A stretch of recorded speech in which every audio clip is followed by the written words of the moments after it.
Bonjour et bienvenue. Aujourd'hui, je veux te parler de comment rebondir après l'échec. Vous savez, en tant qu'entrepreneur, il est rare de ne pas connaître les échecs. Il est difficile, presque impossible de ne pas vivre des situations d'échec. Échec à plusieurs niveaux. Il peut y avoir un niveau de créativité. On pense qu'on a eu la meilleure idée du siècle et puis on va en parler à quelqu'un et puis on se rend compte que quelqu'un nous l'a copié ou quelqu'un nous décourage. Donc l'échec fait partie intégrante de la vie en général et dans la vie de l'entrepreneur en particulier. Est-ce que tu as déjà connu un échec? Lequel? Dis-moi en commentaire. Donc, rebondir, c'est quoi? C'est ta capacité à encaisser. J'ai échoué, j'encaisse, j'accepte et je me remobilise. Donc, je fais un examen de conscience. Voyons d'abord quels sont les dégâts que font l'échec sur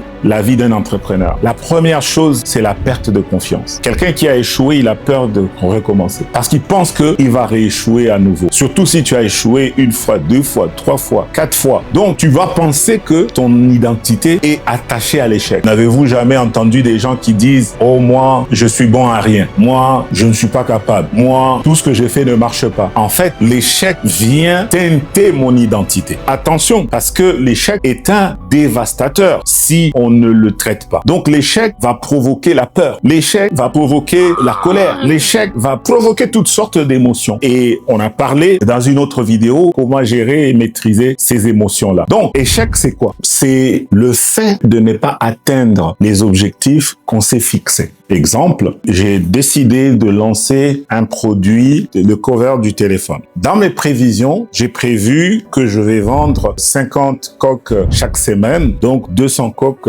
le mois. Mais on arrive dans la première semaine, au lieu de 50, je n'ai vendu que 3. Deuxième semaine, au lieu de 50, je n'ai vendu que 7. Ainsi, à la fin du mois, au lieu de 200, j'en ai vendu 11 seulement. Donc, mon projet a fait un flop. Donc, c'est un échec. Maintenant, on a dit attention à l'échec. Parce que l'échec en lui-même, ça va, c'est correct. On peut se dire, on recommence. Mais c'est les conséquences que cela va avoir. On a parlé de la honte. J'ai honte. Quand j'ai échoué, les gens, je me suis lancé, tout le monde a vu. Et là, maintenant, j'ai fait marche arrière.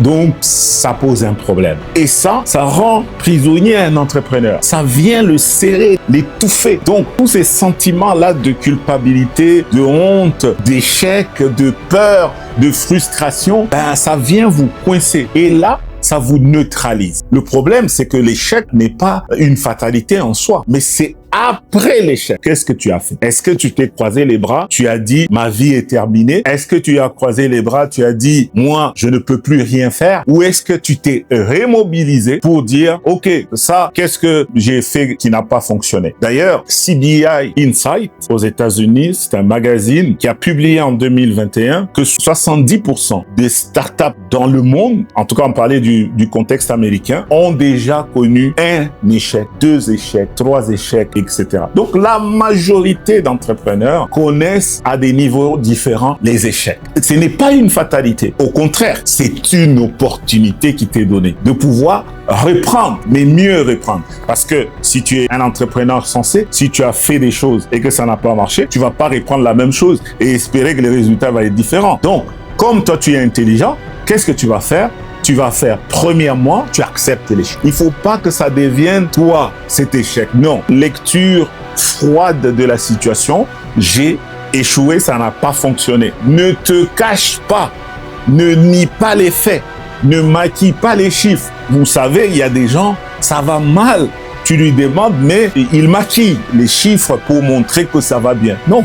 Quand il y a échec, on s'arrête, on analyse, on fait marche arrière, on prend du recul froidement pour rebondir. Deuxième chose pour réussir à rebondir, il faut que tu parles à quelqu'un. Entrepreneur, ne reste pas seul. Tous les gens autour de toi ne sont pas tes concurrents. Il y en a qui te veulent du bien. Il y en a qui vont te donner un conseil. Il y en a qui vont te donner une astuce que eux ont expérimenté. D'ailleurs, à Chipama Academy, on a créé des forums, des groupes de personnes 15 entrepreneurs et en général, il y a des partages d'expériences. De sorte que ce que toi, tu as essayé qui n'a pas marché, partageant, ça me prévient de ne pas faire les mêmes erreurs. Donc, c'est pour ça que il faut être membre d'un club. Donc, si tu n'es pas membre d'un club d'entrepreneurs, viens chez Chipama Academy. On va te mettre dans des groupes pour être au courant, pour partager. On organise de temps en temps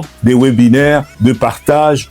Et puis, tu vas rencontrer des gens qui ont connu, peut-être dans ton secteur, peut-être dans d'autres secteurs, avec qui tu peux échanger, avec qui tu peux apprendre à nouveau. Écoute les gens. Si tu es chrétien, va parler à ton pasteur. Donc, va parler à tous ces gens qui sont autour de toi et qui ont de la valeur et qui peuvent t'apporter des conseils précieux. Ne reste surtout pas toi-même coincé dans ton corps. Troisième chose, il faut absolument faire un bilan. Il faut que tu fasses un bilan. Pourquoi est-ce que ça n'a pas marché? Une fois, dans la production des robes, on a constaté qu'il n'y avait pas du tout de marge bénéficiaire sur les vêtements de Zimpala que je fais avec Mireille. Donc, à un moment donné, on dit, mais pourquoi est-ce qu'on n'arrive pas à faire des profits sur ces vêtements? Et donc, on s'est assis. On a dit, tiens, asseyons-nous un peu. Qu'est-ce qui n'a pas fonctionné? Premier élément, est-ce que notre communication est bonne? Oui, c'est bien. Est-ce que notre logistique est bien? Oui.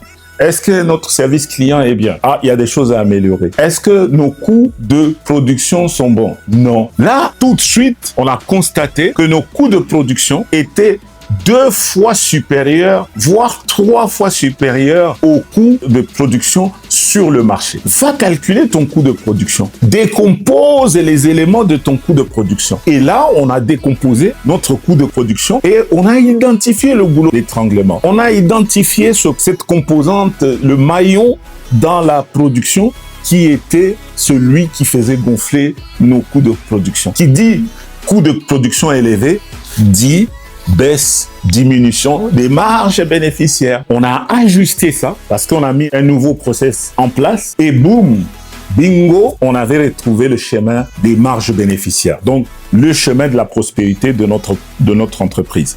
Donc, c'est important de faire le bilan. Donc, le troisième point, c'est assis-toi. Qu'est-ce que tu as mal fait? Si ça ne marche pas, il faut que tu aies le recul nécessaire, la froideur nécessaire pour dire vraiment qu'est-ce qui n'a pas fonctionné. Si tu es incapable, viens chercher de l'aide. Nous, on peut t'apporter de l'aide nécessaire pour te permettre d'analyser ton business et de comprendre qu'est-ce qui n'a pas fonctionné. C'est très important. Quatrième élément, décide de répartir, mais à petite échelle. Si tu voulais vendre 200 coques, je ne sais pas si tu les fabriquais ou tu les commandes, commence avec 20. Ne commence pas avec 200. Parce que là, tu as été commandé 200, ben, tu as un stock qui reste invendu, donc tu as de l'argent et puis tous ceux à qui tu as pris de l'argent, ils te mettent la pression, etc. Tu vas fuir, tu vas te cacher, tu vas éteindre nos téléphones.